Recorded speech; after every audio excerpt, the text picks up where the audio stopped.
ओम श्री परमात्मने नमः। ओम नमो भगवते वासुदेवाय। ओम श्री कृष्णाय नमो नमः। जेठ मास महात्म्य अध्याय 30 की पावन कथा सुन रहे हैं। आज की कथा में हम सुनेंगे ज्येष्ठ मास के श्रवण का महात्म्य। स्कंद जी ऋषियों से कहने लगे कि हे ऋषियों, जो फल ज्येष्ठ मास के महात्म्य को श्रवण करने से प्राप्त होता है वह मैं तुमसे कहता हूँ। अब वह फल 100 यज्ञों को करने से भी नहीं मिलता है।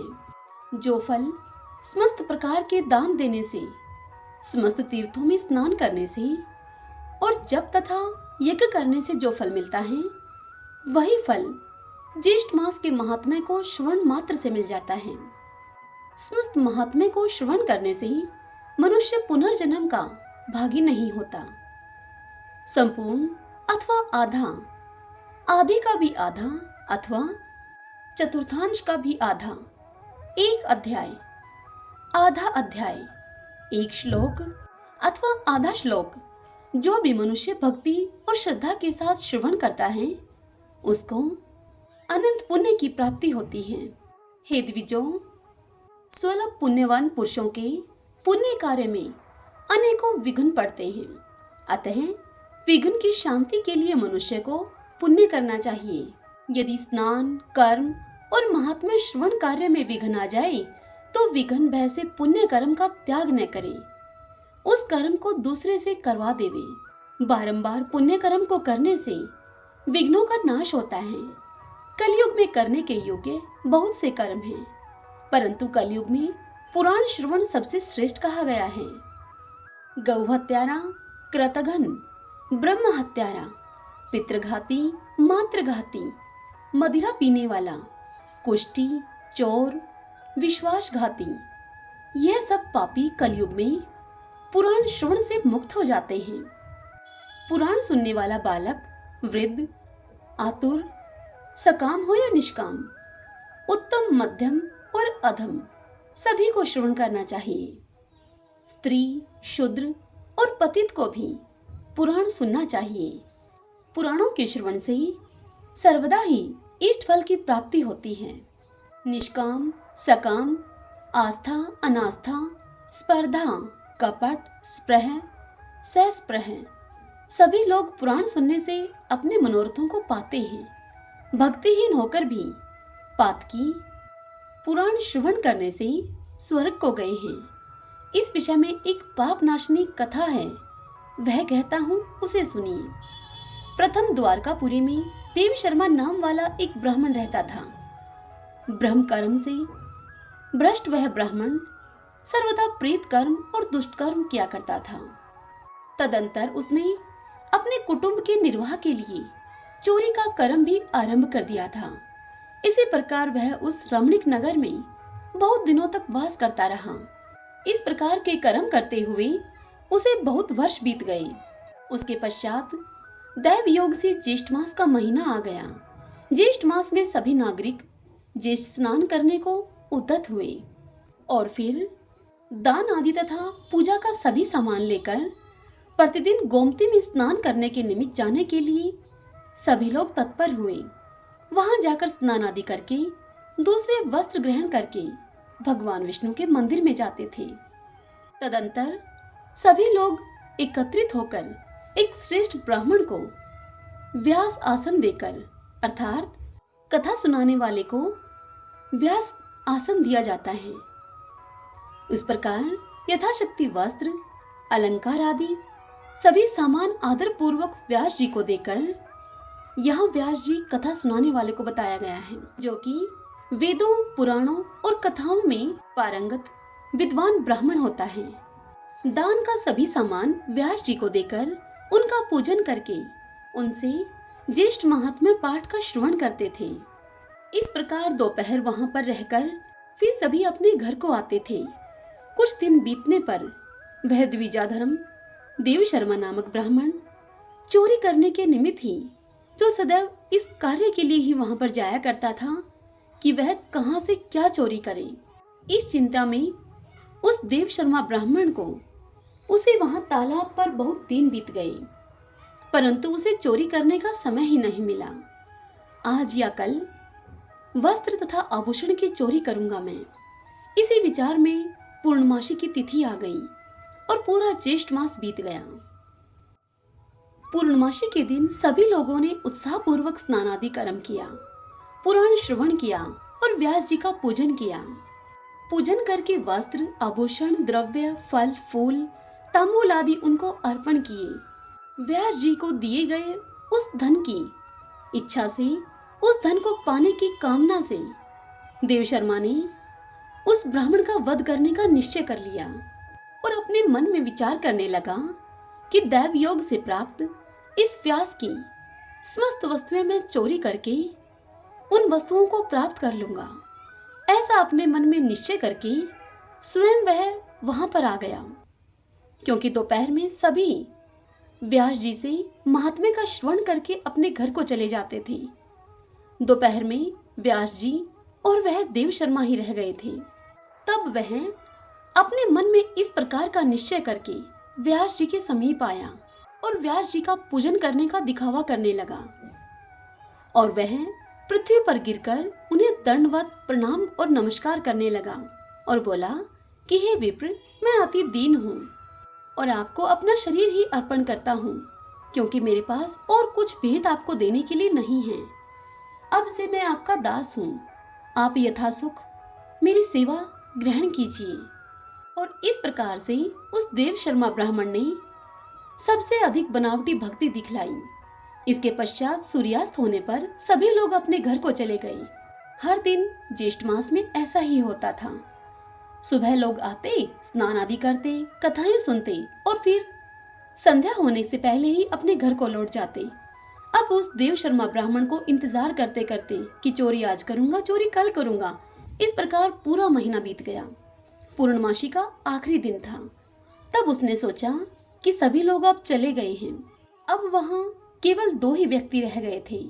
एक तो व्यास जी जो कि विद्वान ब्राह्मण थे और दूसरा वह ध्रुत देव शर्मा था। तदंतर उन व्यास जी ने सभी दान दिए हुए सामान का एक गट्ठड़ बांध लिया और वह गट्ठड़ अपने दास बने हुए देव शर्मा के मस्तक पर रख दिया। उस बोझ से सिर नीचा करके बारंबार प्रसन्न होता हुआ व्यास जी के साथ वह द्रुत चला जा रहा था। तालाब के पास पहुंचकर जन समुदाय में घुसकर वह भाग गया, क्योंकि उसके मन में तो उस सामान को चुराने की पहले से ही लालसा थी। परंतु कुछ दूर जाकर उसका पैर फिसल गया और पैर फिसल जाने के कारण जल सहित वह पास ही के एक कुएं में जा गिरा। तब वहां पर बड़ा कोलाहल हुआ और आसपास के बहुत से लोग वहां एकत्रित हो गए। व्यास जी का गट्ठर लेकर भाग जाने के कारण व्यास जी उस देवशर्मा ब्राह्मण के विषय में सोचने लगे कि मैं कितना मंदबुद्धि हूं, मैंने उस ध्रुत पर कैसे विश्वास कर लिया। क्योंकि अज्ञात मनुष्य में जो मनुष्य विश्वास करते हैं वह निंदित मनुष्य उसके वश में होकर स्वयं भी नष्ट हो जाते हैं। जैसे बिड़ाल के वश में आने पर मूषक नष्ट हो जाता है। इस प्रकार व्यास जी के वचनों को सुनकर वहां के पुरवासियों ने अपने राजा से जाकर सारी बात कही। तब नगर के द्वार पर स्थित सभी लोग इधर उधर बाहर भीतर रहने वाले सभी स्थानों पर उस चोर की खोज करने लगे। रात्रि होने पर चोर की खोज रुक गई, किंतु सूर्योदय के होते ही उस चोर की खोज फिर से शुरू हुई। तब कुछ लोगों ने उसको अंधकूप में पड़ा हुआ देखकर राजा से कहा। तब राजा ने उसे अंधकूप से निकालने के लिए आज्ञा दी। राजा की आज्ञा से उसको कुएं से बाहर निकाला गया। उसके प्राण कुछ शेष रह गए थे। उसने सब वस्तुएं ब्राह्मण व्यास जी को दे दी। इसके पश्चात उसके प्राण निकल गए। उसी समय वह दिव्य देहधारी होकर श्रेष्ठ विमान पर बैठकर पूर्ववासियों को प्रणाम करता हुआ बोला कि आपकी कृपा से यह सब कुछ मुझको आज प्राप्त हुआ है। तब सभी लोगों ने विस्मित होकर ज्येष्ठ मास महात्म्य की प्रशंसा की तथा उन पूर्ववासियों के मुख से ज्येष्ठ मास महात्म्य सुनकर श्रद्धाहीन होने पर भी वह अधमी ब्राह्मण वैकुंठ लोक को गया। इतनी कथा सुनाकर स्कंद जी ऋषियों से बोले कि हे ब्राह्मणों, यह मैंने तुमसे विस्तार पूर्वक पुराण कथा अभक्त पातकी का महात्म्य कहा है, परंतु जो पूर्ण भक्ति भाव से ज्येष्ठ मास का महात्म्य श्रवण करते हैं उनके श्रेष्ठ भाग्य का तो कहना ही क्या है। जो लोग मोहवश अपनी शक्ति के अनुसार व्यास अर्थात कथावाचक का पूजन नहीं करते, वे दरिद्र तथा रोग से युक्त होते हैं, इसमें संशय नहीं है। जो मनुष्य पुराण का श्रवण नहीं करते तथा त्रिविक्रम भगवान का पूजन नहीं करते हैं या उनका दर्शन नहीं करते हैं, गूंगे बहरे तथा पंगु होते हैं वे, इसमें भी संशय नहीं है। इस प्रकार स्कंद जी के मुख से ज्येष्ठ मास का महात्म्य सुनकर वह सभी ब्राह्मण नंदन वन के पुष्पों की स्कंद जी पर वर्षा करने लगे। कुछ लोग प्रेम से नाचने लगे, कुछ लोग उपचारों से उनकी पूजा करने लगे। यह श्रेष्ठ मास का श्रेष्ठ महात्म्य सुनकर वे सब लोग प्रसन्न हो गए और बारंबार महात्म्य पूछने लगे। इति श्री ज्येष्ठ मास महात्म्य ज्येष्ठ मास श्रवण महात्म्य वर्णन 63वां अध्याय संपूर्ण। हरिओम तत्सत। भगतजनों, आज की कथा के सहित ज्येष्ठ मास के संपूर्ण महात्म्य को हमने श्रवण कर लिया है। हे नारायण, यदि जाने अनजाने कथा के कहने अथवा सुनने में हमसे कोई भूल चूक हुई हो तो हमें क्षमा कीजिएगा। हम सभी का यह ज्येष्ठ मास महात्म्य स्वीकार कीजिए, हमारा ज्येष्ठ स्नान स्वीकार कीजिए। सभी बोलिए विष्णु भगवान की जय। आइए अब आज की राम कथा सुनते हैं। आज की कथा में हम सुनेंगे राम नाम की महिमा और कलयुग का प्रभाव तथा धर्मारण्य के महात्म्य के श्रवण का फल। सभी बोलिए श्री रामचंद्र भगवान की जय। श्री रामचंद्र जी ने वशिष्ठ जी से कहा कि हे भगवान, आपने जिन जिन तीर्थों का सेवन किया है उनमें सबसे उत्तम तीर्थ कौन है, यह मुझे आप बताइए। सीता का अपहरण होने पर मैंने बहुत से ब्रह्म राक्षसों का वध किया है। उस पाप की शुद्धि के लिए आप मुझे किसी ऐसे तीर्थ का परिचय दीजिए जो कि उत्तम से उत्तम हो। यह सुनकर वशिष्ठ जी श्री राम से बोले कि गंगा, नर्मदा, तापी, यमुना, सरस्वती, गंडकी, गोमती और पूर्णा, ये सभी नदियां परम पावन हैं। इन सब में नर्मदा और त्रिपथगामिनी गंगा श्रेष्ठ हैं। हे रघुनंदन, श्री गंगा जी दर्शन मात्र से ही सब पापों को जला देती हैं। कलयुग में नर्मदा का दर्शन करने से 100 जन्मों के, समीप जाने से 300 जन्मों के और जल में स्नान करने से 1000 जन्मों के पापों का वह नाश कर देती हैं। नर्मदा के तट पर जाकर साग और मूल फल से भी एक ब्राह्मण को भोजन कराने से कोटि ब्राह्मणों को भोजन देने का फल होता है। जो 100 योजन दूर से श्री गंगा जी का उच्चारण करता है वह सब पापों से मुक्त हो जाता है और भगवान विष्णु के लोक में जाता है। फागुन अर्थात चैत्र मास के अंत में अमावस्या तिथि को तथा भाद्रपद अर्थात अश्विन कृष्ण पक्ष में गंगा जी के तट पर जाकर जो मनुष्य स्नान, पितरों का तर्पण और पिंडदान करता है वह अक्षय फल का भागी होता है।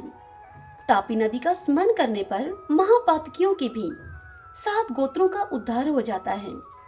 यमुना में स्नान करने से मनुष्य सब पापों से छूट जाता है और महापातकों से युक्त होने पर भी परम गति को वह प्राप्त होता है। कार्तिक की पूर्णिमा को कृतिका नक्षत्र का योग होने पर जो मनुष्य सरस्वती नदी में जाकर स्नान करता है वह गरुड़ की पीठ पर बैठकर उत्तम देवताओं के मुख से अपनी स्तुति सुनता हुआ बैकुंठ धाम को जाता है। जो कार्तिक मास में प्राची सरस्वती के जल में स्नान करके भगवान प्राची माधव की स्तुति करता है वह परम गति को प्राप्त होता है। जो गंडकी अर्थात नारायणी नदी के पुण्य तीर्थ में स्नान करता है और शालिग्राम शिला की पूजा करता है उसका फिर जन्म नहीं होता है। जो द्वारकावासी श्री कृष्ण के समीप गोमती के जल की लहरों में स्नान करता है वह चतुर्भुज रूप धारण करके बैकुंठ धाम में आनंद का अनुभव करता है। चर्मणवती अर्थात चंबल नदी को नमस्कार करके जो उसके जल का स्पर्श करता है वह पहले और पीछे की 10-10 पीढ़ियों का उद्धार कर देता है। दोनों का संगम देखकर अथवा समुद्र की ध्वनि सुनकर ब्रह्म हत्या से युक्त मनुष्य भी पवित्र होकर परम गति को प्राप्त होता है। जो मनुष्य माघ मास में प्रयाग में गोता लगाता है वह इहलोक में सब सुख भोग कर अंत में विष्णु धाम को प्राप्त होता है। जो मनुष्य प्रभास क्षेत्र में 3 रात तक ब्रह्मचार्य पालन पूर्वक निवास करते हैं वे यमलोक एवं कुंभीपाक आदि का दर्शन नहीं करते हैं। जो मनुष्य नैमिषारण्य में निवास करता है वह देवत्व को प्राप्त होता है। हे श्री राम, जो मनुष्य कुरुक्षेत्र में चंद्र ग्रहण और सूर्य ग्रहण के अवसर पर स्नान करके स्वर्ण दान करता है उसका इस लोक में पुनर्जन्म नहीं होता है। जो मनुष्य इस पृथ्वी पर कपिला गौ को स्पर्श करके उसे दान देता है वह कामधेनु गौओं के निवासभूत ऋषि लोक को जाता है। जो वैशाख मास में उज्जैनीपुरी में शिप्रा के जल में स्नान करता है वह अपने सहस्त्रों पूर्वजों को घोर रौरव नरक से छुटकारा दिला देता है। जो मनुष्य 3 दिनों तक सिंधु नदी अथवा समुद्र में स्नान करता है वह सब पापों से शुद्धचित होकर कैलाश में आनंद भोगता है। कोटि तीर्थ में स्नान करके कोटीश्वर शिव का दर्शन करने वाला मनुष्य कहीं भी ब्रह्महत्या आदि पापों से लिप्त नहीं होता। महान अपवित्र स्थान में जाने वाले अज्ञानी जीव भी यदि भगवान के चरणों से प्रकट हुई गंगा का जल पी लें तो उनका सब पाप नष्ट हो जाता है। जो मनुष्य सूर्योदय काल में वेदवती नदी में स्नान करता है वह सब रोगों से मुक्त होकर उत्तम सुख का भागी होता है। हे रघुनंदन, प्रायः सभी तीर्थ स्नान, जलपान तथा गोता लगाने से अनायास ही मनुष्यों के सब पापों का नाश कर देते हैं। सब तीर्थों में उत्तम तीर्थ धर्मारण्य बतलाया जाता है, क्योंकि ब्रह्मा, विष्णु और शिवादि देवताओं ने पूर्व काल में सबसे पहले इसी तीर्थ को स्थापित किया था। सब वनों और तीर्थों में विशेषतः धर्मारण्य से बढ़कर भोग और मोक्ष को प्रदान करने वाला दूसरा कोई तीर्थ नहीं है। स्वर्ग के देवता भी धर्मारण्य निवासी मनुष्यों की सराहना करते हैं। हे रघुनंदन, द्वारका, काशी, त्रिशूलधारी शिव तथा भैरव ये सब जैसे मुक्तिदायक हैं उसी प्रकार धर्मारण्य भी मोक्ष देने वाला उत्तम तीर्थ है। यह सुनकर महाधनुर्धर श्री रामचंद्र जी बड़े प्रसन्न हुए। उन्होंने सीता देवी और अपने भाइयों के साथ तीर्थ यात्रा के लिए प्रस्थान किया। उनके पीछे कपीश्वर हनुमान जी, माता कौशल्या, सुमित्रा और केकई, लक्ष्मण, भरत, सेना सहित शत्रुघ्न, अयोध्या के अन्य निवासी तथा प्रजावर्ग के लोग भी गए। तीर्थ यात्रा की विधि का पालन करने के लिए घर से चले हुए राजा श्री राम ने अपने कुल के आचार्य महर्षि वशिष्ठ से कहा कि हे मुने, यह बड़े आश्चर्य की बात है कि आदि में यह धर्मारण्य क्षेत्र हुआ, यह द्वारका हुई। धर्मारण्य क्षेत्र की उत्पत्ति कितने काल से हुई है, अब आप यह बताइए। तब वशिष्ठ जी बोले कि हे महाराज, मैं नहीं जानता कि यह क्षेत्र कितने दिनों से प्रकट है।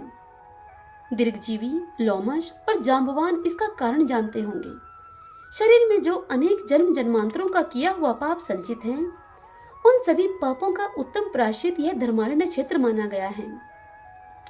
वशिष्ठ जी का यह वचन सुनकर श्री रामचंद्र जी ने वहां जाने का विचार करके यात्रा विधि का पालन किया। फिर वशिष्ठ जी को आगे करके महामांडलिक राजाओं अर्थात सामंतों के साथ पुरस्चरण विधि पूर्ण करके उत्तर दिशा की ओर प्रस्थान किया। आगे जाकर वे पश्चिम दिशा की ओर मुड़ गए। गांव से गांव, देश से देश और वन से वन को लांघते हुए वे आगे बढ़ते चले गए। सेना, सामान, हजारों हाथी, घोड़े, करोड़ों रथ आदि वाहनों और असंख्य शिविकाओं के साथ श्री रघुनाथ जी यात्रा कर रहे थे। वे हाथी पर बैठकर नाना प्रकार से मैत्री भाव प्रदर्शित करने वाले विभिन्न देशों को देखते हुए जा रहे थे। उनके ऊपर श्वेत छत्र तना हुआ था और उनके पार्श्व भाग में सुंदर चमर डुलाया जा रहा था। 10वें दिन श्री रामचंद्र जी परम उत्तम धर्मारण्य क्षेत्र के निकट पहुंच गए। धर्मारण्य के समीप ही मांडलिकपुर को देखकर श्री राम ने अपनी सेना के साथ रात में वहीं निवास किया। उन्होंने सुना कि धर्मारण्य क्षेत्र इस समय निर्जन एवं उजाड़ होकर बड़ा भयानक प्रतीत होता है। वहां बाघ और सिंह भरे हुए हैं। यक्ष और राक्षस वहां निवास करते हैं। धर्मारण्य अब केवल जंगल रह गया है।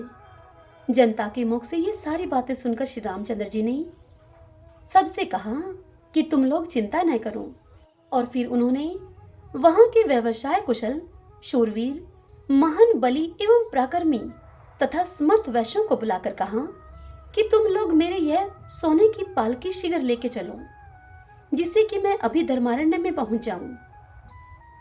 वहां स्नान और जलपान करने से मनुष्य सब पापों से मुक्त हो जाता है। इस प्रकार श्री रामचंद्र जी से प्रेरित होकर उन सभी वैश्यों ने तथास्तु कहकर पालकी उठाई और उन्हें धर्मारण्य में पहुंचा दिया।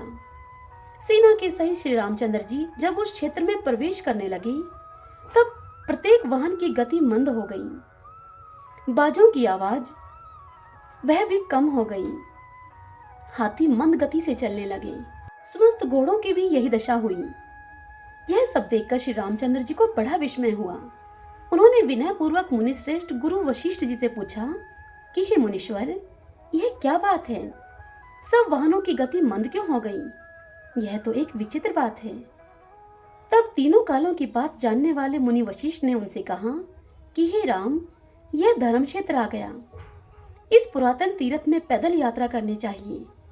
ऐसा करने से पीछे सेना को सुख मिलेगा।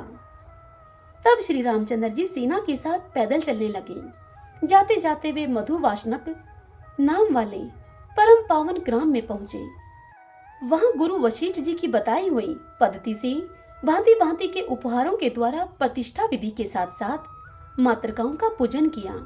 तदंतर श्री राम ने सुवर्णा नदी के दक्षिण तट पर हरि क्षेत्र का निरीक्षण किया और यज्ञ के योग्य बहुत से स्थलों को देखा।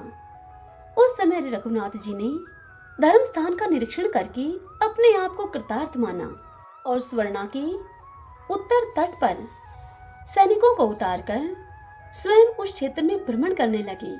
वहां के सभी तीर्थों और देव मंदिरों में जा जाकर श्री राम ने सभी शास्त्रोक्त कर्म विधि पूर्वक संपन्न किए। उन्होंने बड़ी श्रद्धा के साथ विधि पूर्वक पितरों का श्राद्ध किया। स्थान से वायव्य कोण में सुवर्णा के दोनों तटों पर श्री रामेश्वर और कामेश्वर का स्थापन किया। इन सब विधियों का पालन करके वे अपनी पत्नी सीता के साथ रात्रि में उस नदी के तट पर ही सोए। जब आधी रात हुई, तब सबके सो जाने पर भी धर्म वत्सल श्री राम अकेले ही जागते रहे। उस समय उन्हें वहां किसी स्त्री के रोने का शब्द सुनाई दिया। वह करुणाजनक बातें कहकर उस रात में कुकरी की भांति विलाप कर रही थी। श्री राम ने उसी क्षण गुप्तचर भेजकर उस स्त्री का निरीक्षण कराया। करुणाजनक स्वर से कंदरण करती हुई उस व्याकुल नारी को देखकर श्री राम के दूतों ने पूछा कि ये सुंदरी, तुम कौन हो? देवी हो या दानवी? तुमको किसने भय पहुंचाया है? किसने तुम्हारा धन लूट लिया है, जिससे कि व्याकुल होकर तुम बार बार कठोर शब्दों का उच्चारण करती हुई रो रही हो? तुम सच सच बताओ। राजा श्री राम तुम्हारा समाचार पूछते हैं। तब उन सैनिकों को उस स्त्री ने उत्तर दिया कि हे दूतों, अपने स्वामी को ही मेरे पास भेज दो तुम, जिससे कि मैं अपने मानसिक दुख को उनसे कहूं और शांति पाऊं। बहुत अच्छा कहकर दूत वहां से लौट गए और उन्होंने श्री रामचंद्र जी के पास जाकर सब बातें कह सुनाई। दूत बोले श्री रामचंद्र जी से कि हे भगवान, उस स्त्री ने कहा है कि वह श्री रामचंद्र ही मेरे दुख का निवारण कर सकते हैं, अतः तुम्हारा कल्याण हो। तुम जाओ और उनको मेरे पास भेज दो। यह सुनकर श्री रामचंद्र जी तुरंत ही वहां पर गए और दुख से संतप्त हुई उस अबला को देखकर वे स्वयं भी बड़े दुखी हो गए। उस समय उन्होंने दोनों हाथ जोड़कर पूछा कि हे शुभे, तुम कौन हो? किसकी पत्नी हो? किसने तुम्हें दुखी करके इस निर्जन वन में निकाल दिया है? किसने तुम्हारा धन लूटा है? यह सब बातें तुम मेरे सामने कहो। श्री रामचंद्र जी के इस प्रकार पूछने पर उस स्त्री ने मधुर वाणी में प्रेम पूर्वक श्री रामचंद्र जी का सत्वन किया। वह बोली, हे परमात्मन, आप सनातन परमेश्वर एवं सबका दुख हरने वाले हैं। जिसके लिए आपका अवतार हुआ था, वह कार्य आपने पूरा कर लिया है। रावण, कुंभकर्ण, मेघनाद, खर, दूषण, त्रिशिरा, मारीच और अक्षकुमार आदि असंख्य भयानक राक्षसों को आपने सम्रांगण में परास्त किया है। हे लोकेश, मैं आपकी उत्तम कीर्ति का वर्णन क्या कर सकती हूँ। जब साक्षात ब्रह्मा जी आपकी नाभि से प्रकट कमल से उत्पन्न हुए हैं और जैसे वट के बीज में महान वटवृक्ष की स्थिति मानी गई है, उसी प्रकार उन्होंने इस संपूर्ण विश्व को आपके उदर में विराजमान देखा है। हे श्री राम, संसार में राजा दशरथ तथा आपकी माता कौशल्या धन्य हैं, जिनकी कुक्षी से आप प्रकट हुए हैं। वह कुल धन्य है जिसमें आप स्वयं आए हैं। वह अयोध्या नगरी धन्य है, जिसे आपकी जन्मभूमि होने का गौरव मिला है। वे लोग धन्य हैं जो आपकी शरण में रहते हैं। वे महर्षि वाल्मीकि धन्य हैं, जिन्होंने मुख्य मुख्य ब्राह्मणों के लिए अपनी बुद्धि से भावी रामायण की रचना की है। आपके द्वारा यह रघुकुल अत्यंत पवित्र हो गया है। लोक में जो साधारण राजा होता है, उसे भी सब लोग भगवान विष्णु का अंश समझते हैं, परंतु आप तो अपने रमणीय गुणों से सुशोभित स्वयं ही साक्षात विष्णु हैं। लोकहित का कोई भी कार्य जिसे करने का विचार करके आपने यहाँ अवतार लिया है, करते समय उस कार्य को आपके मार्ग में कभी कोई विघ्न बाधा न आवे। इस प्रकार स्तुति करते हुए उसने श्री राम जी से कहा कि हे रघुनंदन, आप जैसे स्वामी के रहते हुए जो मैं दीर्घ काल से सुनी हो रही हूँ, यह आपका ही दोष है। मुझे धर्मारण्य क्षेत्र की अधिदेवता समझिए। आज 12 वर्ष हो गए मैं यही दुख में डूबी रहती हूँ। हे महामते, आज से आप यहाँ की निर्जनता को दूर कीजिए। इस तीर्थ में निवास करने वाले ब्राह्मण लोहासुर के भय से सब दिशाओं में भाग गए हैं। उन्हीं के साथ सब वैश्य भी दुखी होकर भिन्न भिन्न स्थानों में चले गए हैं। यद्यपि देवताओं ने यहाँ आक्रमण करके उस महामायावी, दुर्जय एवं दुर्दर्श दैत्य को मार डाला है, तथापि उसके भय से अत्यंत शंकित रहने वाले मनुष्य अब तक भी यहाँ लौटकर नहीं आ रहे हैं। 12 वर्ष बीत गए। यहाँ का प्रत्येक घर अनाथ की भांति सुनसान पड़ा है। जिस बावली में स्नान और दान के लिए उद्यत मनुष्यों की भीड़ लगती थी, उसी में अब सुअर कूदते हैं। जहाँ ब्राह्मण लोग निरंतर सामवेद का गान करते थे, वहाँ अब सियारिनों के अत्यंत भयंकर शब्द सुनाई देते हैं। जहाँ घर घर में अग्निहोत्र का धूम दृष्टिगोचर होता था, वहीं अत्यंत भयंकर दावानल धुएं के साथ दिखाई देता है। जिस सभा मंडप में मंत्र जप करने वाले ब्राह्मण बैठा करते थे, वहीं अब गव्य, रींछ और शाही आदि जीव बैठते हैं।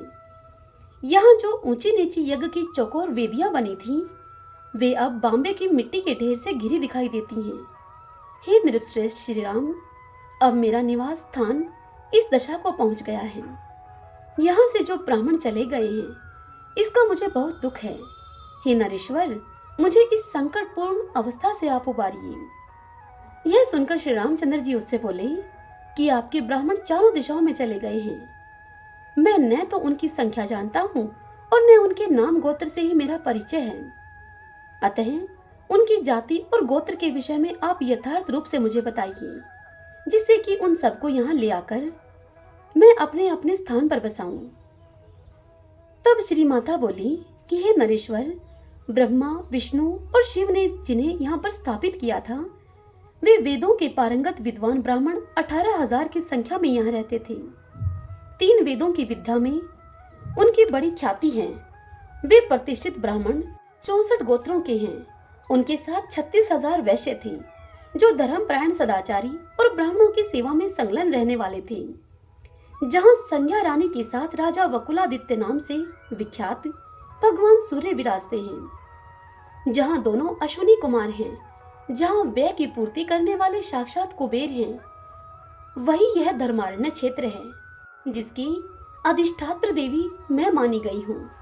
मैं यहाँ की भट्टारिका अर्थात स्वामिनी हूँ। समस्त ऋषियों को धर्मारण्य क्षेत्र का महात्म्य सुनाते हुए श्री सूत जी कहते हैं कि हे ऋषिवरों, उस स्थान के जो आचार और वहां रहने वालों के जो कुलाचार थे, उन सब प्राचीन वृत्तांतों को श्री माता ने श्री रामचंद्र जी के आगे निवेदन किया। उसकी बात सुनकर रघुनाथ जी को बड़ी प्रसन्नता हुई। रघुनाथ जी ने कहा कि आपने मुझसे सत्य सत्य बात बताई है, अतः मैं इसी नाम से यहाँ एक नगर बसाऊंगा। यह नगर तीनों लोकों में उत्तम सत्य मंदिर के नाम से विख्यात होगा। इस प्रकार यों कहकर श्री रामचंद्र जी ने अपने 1 लाख सेवकों को ब्राह्मणों को बुला लाने के लिए भेजा और उनसे कहा कि जिस देश, प्रदेश, नदी, तट, वन अथवा ग्राम में जहाँ जहाँ धर्मारण्य निवासी ब्राह्मण गए हों, वहां वहां से अर्घ्य पाद आदि के द्वारा उनकी पूजा करके उन्हें तुम लोग शीघ्र यहाँ पर लेकर आओ। मैं तभी यहाँ भोजन करूंगा जब उन श्रेष्ठ ब्राह्मणों के मैं दर्शन कर लूंगा। भगवान का यह आदेश सुनकर उनके आज्ञा पालक दूत सब दिशाओं में चले गए। उन्होंने सब ब्राह्मणों को खोज निकाला और उन्हें पाकर सब के सब बहुत प्रसन्न हुए। उन्होंने शास्त्रोक्त विधान से अर्घ्य पाद आदि के द्वारा उन सब का पूजन किया, उनकी स्तुति की और विनय युक्त बर्ताव करते हुए श्री रामचंद्र जी का अनुरोध सुनाकर उन सबको धर्मारण्य चलने के लिए आमंत्रित किया। तदंतर वे सभी वेद शास्त्र परायण ब्राह्मण सेवकों के साथ वहां जाने को उद्यत हुए और बड़े आदर पूर्वक श्री राम के समीप गए। उन्हें देखकर दशरथ नंदन महाराज राम के अंगों में हर्ष से रोमांच आया और उन्होंने अपने को कृतार्थ समाना। वे बड़े वेग से उठकर पैदल ही उनकी अगवानी के लिए चल दिए और धरती पर घुटने टेककर आनंद के आंसू बहाते हुए दोनों हाथ जोड़कर उनसे बोले, हे ब्राह्मणों, मैं ब्राह्मण के ही प्रसाद से लक्ष्मीपति हूँ, ब्राह्मण के ही प्रसाद से धरणीधर हूँ, ब्राह्मण के ही प्रसाद से जगतपति हूँ और ब्राह्मण के ही प्रसाद से मेरा नाम राम है। श्री रामचंद्र जी के ऐसा कहने पर वे ब्राह्मण बड़े प्रसन्न हुए। उन्होंने जय जयकार एवं आशीर्वाद से उनका सम्मान करते हुए कहा, हे रघुनंदन, आप दीर्घायु हों। श्री राम ने उन्हें पुनः प्रणाम करके पाद अर्घ्य और आसन आदि देकर उनका सत्कार किया और दंडवत प्रणाम करके उनकी स्तुति की। तत्पश्चात हाथ जोड़कर उनके चरणों की वंदना की। फिर विचित्र प्रकार के आसन और सोने के आभूषण समर्पित किए। उन्हें अंगूठी, यज्ञोपवीत्र और कानों के कुंडल दिए। इतना ही नहीं, उन्होंने उन श्रेष्ठ ब्राह्मणों के लिए अनेक रंग की 100 गौएं भी दी, जो बछड़े वाली थी और जिनके थन घड़े के समान थे। उनकी पीठ पर वस्त्र ओढ़ाया गया था, गले में घंटे बांधे गए थे, सींग सोने से और खुर चांदी से मंडे गए थे। उनका पृष्ठभाग ताम्र पात्र से विभूषित था और दूध दूहने के लिए प्रत्येक गाय के साथ एक एक कांसे का पात्र था। तत्पश्चात श्री राम जी उनसे बोले कि हे ब्राह्मणों, मैं श्री माता की आज्ञा से इस तीर्थ का जीर्णो उद्धार करूंगा। आप लोग इस कार्य के लिए मुझे आज्ञा दें और मेरा दान ग्रहण करें। सत्पात्र को ही दान देना चाहिए, अपात्र को कुछ नहीं दिया जाता, क्योंकि सुपात्र नौका की भांति सदा पार उतारता है और अपात्र लोह पिंड के समान केवल डुबोने वाला होता है। हे द्विजों, केवल जाति मात्र से ब्राह्मणता नहीं आती है, उसके साथ साथ ब्राह्मणोचित कर्म भी होना चाहिए। संसार में क्रिया बलवती होती है, कर्महीन ब्राह्मणों को दान देने से कहां से फल प्राप्त होगा। इस कारण सत्यवादी ब्राह्मण ही परम पूजनीय माने गए हैं। अब यज्ञ कार्य प्रारंभ होने वाला है, इसमें आप लोग सदा कृपा करें। तब वे सब ब्राह्मण आपस में मिलकर विचार करने लगे। उनमें से कुछ ब्राह्मणों ने श्री रामचंद्र जी से इस प्रकार कहा। वे बोले, हे रघुनंदन, हम सब शिलोच्छवर्ती से जीविका चलाने वाले हैं, पूर्ण संतोष का आश्रय लेकर धर्मानुष्ठान में लगे रहते हैं, अतः हमें दान लेने से कोई प्रयोजन नहीं है। राजा का प्रतिग्रह बड़ा भयंकर होता है, अतः हम भयदायक प्रतिग्रह नहीं लेना चाहते। उन ब्राह्मणों में से कुछ एकाहित व्रत वाले थे। वे दिन भर में केवल एक बार ही भोजन करते थे। कुछ अमृतवर्ती से रहते थे, बिना मांगे जो कुछ मिल जाए उसी पर संतोष करते थे। कुछ कुंभी धान्य संज्ञा वाले ब्राह्मण थे, वे एक घड़े से अधिक धान्य का संग्रह नहीं करते थे। कुछ ब्राह्मण यजन याजन, अध्ययन अध्यापन और दान तथा प्रतिग्रह, इन 6 कर्मों में तत्पर रहते थे। वे सभी ब्राह्मण ब्रह्मा, विष्णु और शिव, इन 3 मूर्तियों के स्थापित किए हुए थे। सबके स्वभाव और गुण पृथक पृथक थे। कुछ ब्राह्मण इस प्रकार से बोले, वे बोले, हम लोग ब्रह्मा, विष्णु और शिव, इन तीनों स्वरूपों की आज्ञा लिए बिना कैसे प्रतिग्रह स्वीकार कर सकते हैं। जब तक ब्रह्मा, विष्णु आदि देवताओं ने नहीं कहा, तब तक हमने किसी का तांबूल भी स्वीकार नहीं किया है। यह सुनकर श्री रामचंद्र जी ने महात्मा वशिष्ठ जी से परामर्श किया और गुरु के साथ ही उन्होंने ब्रह्मा, विष्णु और शिव आदि देवताओं का स्मरण किया। स्मरण करते ही सब देवता वहां पर आ पहुंचे। उनके विमानों की पंक्ति कोटि कोटि सूर्यों के समान प्रकाशित हो रही थी। श्री राम ने बड़ी प्रसन्नता के साथ उन सबका यथायोग्य पूजन किया और वह सब वृतांत निवेदन करते हुए कहा। श्री राम ने कहा कि मैं इस क्षेत्र की अधिदेवी के कहने से यहाँ धर्मारण्य हरि क्षेत्र में धर्मकूप के समीप जीर्णोद्धार करना चाहता हूँ। तदंतर वे सब ब्राह्मण तीनों मूर्तियों को प्रणाम करके हर्ष में भर गए। उनका मनोरथ सफल हो गया। उन्होंने अर्घ्यपाद आदि की विधि से श्रद्धा पूर्वक उनका पूजन किया, भगवान शिव, विष्णु और ब्रह्मा आदि का। वे तीनों देवता ब्रह्मा, विष्णु और शिव क्षण भर में विश्राम करके विनय से हाथ जोड़े हुए महाशक्तिशाली श्री रामचंद्र जी से बोले, हे सूर्यवंश विभूषण राम, तुमने देवद्रोही रावण आदि राक्षसों का जो संहार किया है, इससे हम लोग बहुत प्रसन्न हैं। तुम इस महास्थान का उद्धार करो और महान सुयश प्राप्त करो।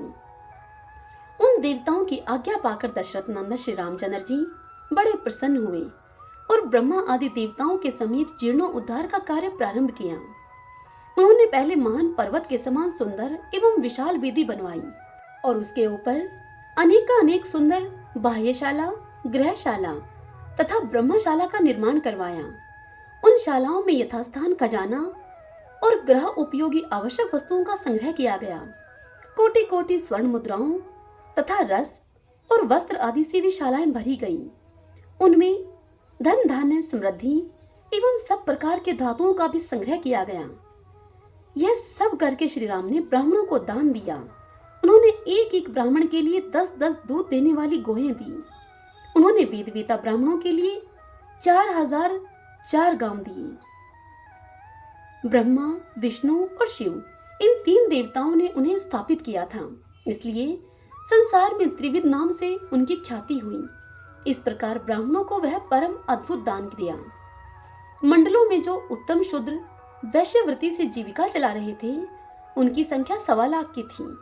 वे सब श्री रामचंद्र जी की आज्ञा का पालन करने वाले थे और मांडलिक कहलाते थे। उन सबको श्री राम ने ब्राह्मणों की सेवा में नियुक्त किया। श्री रामचंद्र जी ने 2 चंवर और खड़ग दिए। प्रतिष्ठा विधि के साथ अपने कुल के स्वामी भगवान सूर्य को स्थापित किया। 4 वेदों से युक्त ब्रह्मा जी की स्थापना की। महाशक्ति श्री माता एवं श्री हरि को भी स्थापित किया। विघ्नों का निवारण करने के लिए दक्षिण द्वार पर उन्होंने गणेश जी तथा अन्य देवताओं की स्थापना की। वीरवर श्री रघुनाथ जी ने 7 मंजिल के मंदिर बनवाए और यह नियम किया कि जो कोई भी यहाँ शुभ एवं मांगलिक कार्य करे, पुत्र होने पर जात कर्म, अन्नप्राशन तथा मुंडन आदि कर्म करे, यज्ञ कर्मों में लक्ष होम और कोटि होम करे, वास्तु पूजा एवं ग्रह शांति करें तथा ऐसे महोत्सवों के अवसर पर मनुष्य जो कुछ भी द्रव्य, अन्न, वस्त्र, धेनु, स्वर्ण, रजत आदि का दान ब्राह्मणों, शूद्रों, दीनों, अनाथों और अंधों के लिए देवे। उस समय पहले कार्य की निर्विघ्नता पूर्वक सिद्धि होने के लिए भगवान वकुलादित्य और श्री माता का भाग निकाल दे। जो मनुष्य मेरी आज्ञा का उल्लंघन करके विपरीत आचरण करेगा, उसके उस कर्म में विघ्न उपस्थित होगा। ऐसा कहकर श्री राम ने प्रसन्न चित्त से देवताओं की बावलियों, सुंदर 4 दीवारियों, दुर्ग के उपकरणों, विस्तृत सड़कों और गलियों, कुंड, सरोवर, तलैया, धर्मवापी तथा अन्य देव निर्मित कूपों का पुनः निर्माण कराया। इस प्रकार मनोरम धर्मारण्य में इन सब वस्तुओं का विस्तार पूर्वक निर्माण कराकर श्री रघुनाथ जी ने उन्हें त्रय विद्या के मुख्य विद्वानों को सौंप दिया। श्री रामचंद्र जी का शासन वहां ताम्र पत्र पर लिखकर रख लिया गया है। जो उसको लोप करेगा, उसके पूर्वज नरक में पड़ेंगे और आगे उसके कुल में संतति नहीं होगी। तत्पश्चात श्री राम ने पवन पुत्र हनुमान जी को बुलाकर कहा कि हे महावीर वायु कुमार, तुम्हारी भी पूजा होगी। तुम इस क्षेत्र की रक्षा के लिए यहाँ निवास करो। हनुमान जी ने प्रणाम करके प्रभु की आज्ञा को सिरोधार्य किया। इस प्रकार उस तीर्थ का जीर्णोद्धार किया। श्री माता का पूजन करके वे अन्य तीर्थों में जाने को उद्यत हुए। ब्रह्मा आदि देवता भी श्री राम को आशीर्वाद देकर अपने अपने लोक को चले गए। व्यास जी कहते हैं कि जो लोग राम राम राम इस मंत्र का उच्चारण करते हैं, खाते पीते सोते चलते और बैठते समय सुख में या फिर दुख में राम मंत्र का जप करते हैं, उन्हें दुख, दुर्भाग्य आदि व्याधि का भय नहीं रहता। उनकी आयु, संपत्ति और बल प्रतिदिन बढ़ते रहते हैं। राम का नाम लेने से मनुष्य भयंकर पाप से छूट जाता है, वह नरक में नहीं पड़ता और अक्षय गति को प्राप्त होता है। इस प्रकार श्री राम जी ने तीर्थों उद्धार का सब कार्य पूरा करके ब्राह्मणों की परिक्रमा करके उन्हें प्रणाम किया और गाय, घोड़े, भैंस तथा रथ आदि बहुत सा धन देकर वे सेना के सहित लौट आई। कर्मशः अयोध्या नगरी में आकर उन्होंने दीर्घ काल तक राज्य किया। युधिष्ठिर ने पूछा कि हे मुने, कलयुग प्राप्त होने पर संसार में कैसा भय होता है? तब व्यास जी बोले कि हे राजन, कलयुग में लोग असत्यवादी और साधु पुरुषों की निंदा करने वाले होंगे। वे सभी लुटेरों के कर्म करने वाले तथा पितृभक्ति से दूर होंगे, अपने ही गोत्र की स्त्रियों से रमण करने वाले और चपलता के ही चिंतन में तत्पर होंगे। सब एक दूसरे के विरोधी, ब्राह्मण द्वेषी तथा शरणागतों का वध करने वाले होंगे। कलयुग प्राप्त होने पर ब्राह्मण वेद भ्रष्ट, अहंकारी, वैश्योचित आचार अर्थात कृषि, गोरक्षा और वाणिज्य में तत्पर और संध्या कर्म का लोभ करने वाले होंगे। शांति काल में शूरता की डींग मारने वाले और भय प्राप्त होने पर अत्यंत दीन होंगे। श्राद्ध और तर्पण से वह दूर रहेंगे। असुरों के समान आचरण वाले तथा विष्णु भक्ति से रहित होंगे। दूसरों के धन हड़पने की इच्छा वाले और सूदखोर होंगे। ब्राह्मण बिना नहाए भोजन कर लेंगे। क्षत्रिय युद्ध का नाम सुनकर दूर भागेंगे। कली में सभी लोग दुष्ट वृत्ति वाले तथा मलिन होंगे, मदिरा पिएंगे और जो यज्ञ के अधिकारी नहीं हैं, ऐसे लोगों से भी यज्ञ करवाएंगे। स्त्रियां पति से द्वेष करने वाली तथा पुत्र पिता से वैर रखने वाले होंगे। कलयुग के शूद्र मनुष्य भाई से शत्रुता रखेंगे। ब्राह्मण धन संग्रह में तत्पर होकर गाय का दूध, दही और घी बेचेंगे। कली काल में गोएं प्रायः दूध नहीं देती हैं। वृक्षों में भी कभी फल नहीं लगते हैं। लोग कन्या बेचने वाले होंगे, गाय और बकरी को भी बेचेंगे। विष विक्रय तथा रस विक्रय करेंगे। कलयुग के ब्राह्मण वेद बेचने वाले होंगे। स्त्रियां 11 वर्ष की आयु में ही गर्भ धारण करेंगी। प्रायः लोग एकादशी के उपवास से रहित होंगे। तीर्थ सेवन में ब्राह्मणों की प्रवृत्ति नहीं होगी। ब्राह्मण अधिक खाने वाले और अधिक सोने वाले होंगे। ब्राह्मण कुटिल वृत्ति से जीविका चलाने वाले तथा वेदों की निंदा में तत्पर होंगे। सन्यासियों की निंदा करेंगे और परस्पर एक दूसरे को छलने वाले होंगे। कलयुग में छुआछूत के दोष को नहीं मानेंगे। क्षत्रिय लोग राज्य से वंचित होंगे और मलेच्छ राजा होगा। प्राय सब विश्वासघाती, गुरुद्रोही, मित्रद्रोही तथा शिष्णोदर प्रायण होंगे। हे महाराज, कलयुग आने पर चारों वर्ण के लोग एक हो जाएंगे। यह मेरा वचन अन्यथा नहीं होगा। कलयुग प्राप्त होने पर सब ब्राह्मण स्थान से भ्रष्ट होंगे। वे बलवान पक्ष को ग्रहण करेंगे और पक्षपाती होंगे तथा वेद भ्रष्ट होंगे। प्राचीन काल में ब्रह्मा, विष्णु और शिव आदि देवताओं ने धर्मारण्य तीर्थ को स्थापित किया था। सतयुग में इस तीर्थ का नाम धर्मारण्य, त्रेता में सत्य मंदिर, द्वापर में वेद भवन और कलयुग में मोहरेख हुआ। जो मनुष्य श्रद्धा पूर्वक सब पापों का नाश करने वाले धर्मारण्य महात्म्य को सुनता है, वह मन, वाणी और शरीर से होने वाले त्रिवद पातक का नाश कर देता है। एक बार इसके सुनने अथवा कीर्तन करने से सब पापों का नाश हो जाता है। स्त्री हो या पुरुष, जो भक्ति पूर्वक इसे सुनता है, वह कभी नरक का दर्शन नहीं करता है। श्रेष्ठ पुरुष पवित्र चित होकर इस पुराण की पुस्तक को किसी उत्तम स्थान पर स्थापित करके रेशमी वस्त्र तथा गंध, माल्य आदि से इसकी पृथक पृथक पूजा करें। कथा समाप्त होने पर वाचक की भी पूजा करें। विचित्र वस्त्र दें। गंध, माला और चंदन आदि के द्वारा देवता के समान पूजा करके वाचक को दूध देने वाली गौ का दान करें। हरि ओम तत्सत। धर्मारण्य महात्म्य संपूर्ण। भगतजनों, हमने धर्मारण्य महात्म्य को आज संपूर्ण कर लिया है।